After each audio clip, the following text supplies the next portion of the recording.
Jam wale mon musidɓe tedduɓe hettiɓe heeɗiɓe ndaroɓe ayawmon Pindi TV en garti e kattande jomiraɗo ngam yettinan ɗon ko sifa e kelle gaɗane jeyandeji leydi Sénégal. Hande eɗen goni e aljuma 19 lewru avril hitandu ujunnaje ɗiɗi e nogas e nayyi. Joni paɗen koye jeyandeji leydi men.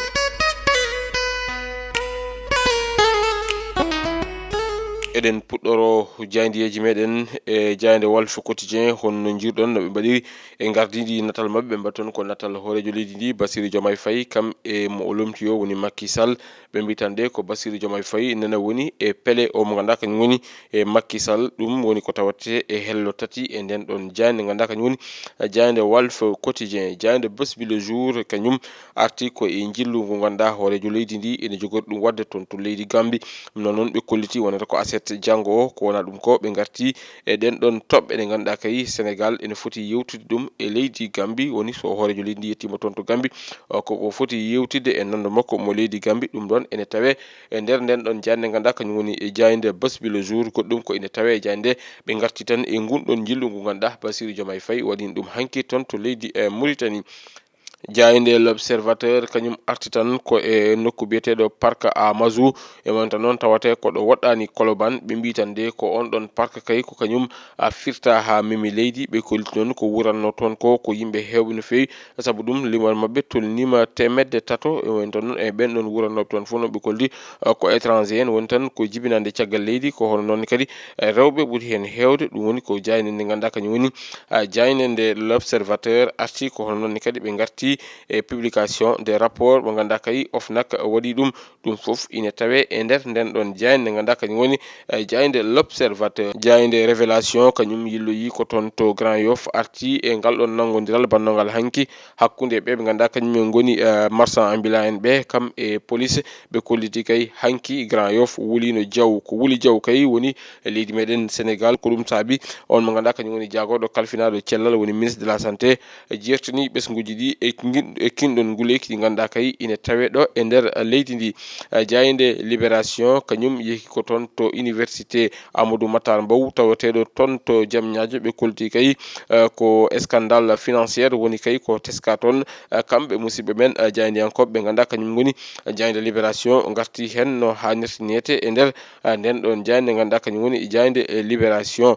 jayinde Le Soleil kañum arti ko e gunɗon jillu ngu ganduɗa horejo leydi ndi waɗi ɗum hanki toon to Mauritanie jokkodiral hakkude Nouakchott kam e Dakar. honno jirɗum ni natal horejo leydi ndi kanko e nando makko mo leydi Mauritanie woni Mohamed Ould Ghazouani. jayinde Rewmi Quotidien kañum arti tan koye on ɗon publication mo ganduɗa kay ko rapport aji ɗi puɗɗima yaltude. ɓe mbi tan de ko OFNAC kañum kay e yaltini commande muɗum gaddiɗo ko wona ɗum ko musidɓe men jayndiyankoɓe ɓe garti e jillu ngu ganduɗa horejo leydi ndi waɗi ɗum toon to leydi Mauritanie. ɓe mbi tan de ko premier sortie diplomatique woni mo horejo leydi ndi Bassirou Diomaye Faye o waɗi toon to leydi Mauritanie. honno jirɗon omo salmodira e on mo ganduɗa kañum woni nando makko mo leydi Mauritanie woni Mohamed Ould Ghazouani.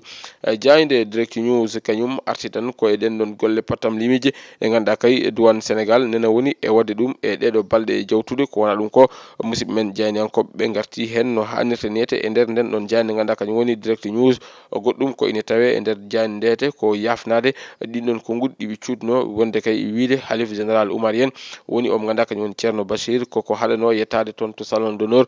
ɓe jafnima ɓen ɓe ganduɗa kañum woni janggoɓe nden ɗon jayde. ko hono noon kadi ɓe jafnima on ɗon Khalifa e ɗin ɗon konguɗi ɗiɓe mbaɗi e nden ɗon jayde. jayde L'As Quotidien kañum arti tan ko e gunɗon jillu ngu ganduɗa horejo leydi ndi waɗi ɗum toon to leydi Mauritanie. honno jirɗo ni ɓe mbi kay ko Nouakchott kañum kay waɗani déroulé tapis rouge o mo ganduɗa kañum woni Bassirou Diomaye Faye. ko ɗum woni ko musidɓe men jayndiyankoɓe L'As Quotidien mbaɗi e hello mumen arwani o. jayde Dakar Presse kañum arti tan koye gunɗon jillu ngu ganduɗa horejo leydi ndi waɗi ɗum toon to leydi Mauritanie. en wonta noon honno jirɗon no musidɓe men jayndiyankoɓe mbaɗiri ni horejo leydi ndi Bassirou Diomaye Faye omo reggodiri e on nando makko mo leydi Mauritanie. goɗɗum ko ine tawe nden ɗon jayde Dakar Presse. en wonta noon ko kinɗon nguleyki teskaki ɗo e nder leydi ndi. ɓe mbi tan de ko jagoɗo tambiɗo cellal kañum kay jertini ɓesguji ɗi e ko yowiti e on ɗon fan. jayde Li Quotidien kañum wi kay ko intifada à Dakar et à Thiès. ko ɗum woni ko musidɓe men jayndiyankoɓe ɓe Li Quotidien mbaɗi e gardidi natal mum.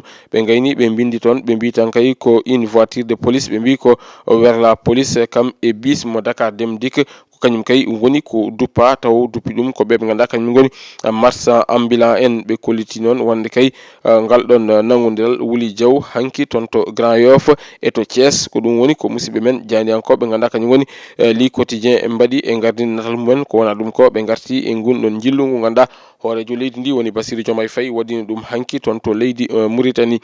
Jayinde le quotidien kañumne arti tan ko e gunɗon jillu ngu ganduɗa président Bassirou Diomaye Faye waɗino ɗum hanki toon to Nouakchott e wonto noon honno jirɗon ni no natal ngal kanko e nando makko mo leydi e Mauritanie mbi noon ko toɓɓe kewɗe jewtama hen ko yowiti e gaz kam e awo hani e commerce ɗum foof yewtama hanki hakkude leydi Sénégal kam e leydi e Mauritanie. Jayinde enquête kañum arti tan ko yowiti e Cour des comptes kam e IGE wondude e OFNAC ɓe mbi kay holko foti hen famede ɗum woni ko musidɓe men jandiyankoɓe mbaɗi e gardidi hello mumen ko wona ɗum ko ɓe garti e gunɗon jillu ngu ganduɗa hoorejo leydi ndi waɗino ɗum hanki toon to leydi e Mauritanie ko ɗum ko ina tawe e nder nden ɗon jayinde ko ganduɗa kay kañum woni e janggo politique o mo ganduɗa kañum woni gardiɗo hono kanɗon landa wiyete ko rewmi woni Idrissa Seck ɗum won ina tawe e nder nden ɗon jayinde ganduɗa kañum woni e jayinde enquête inde stade quotidien jayinde coftal ɓalli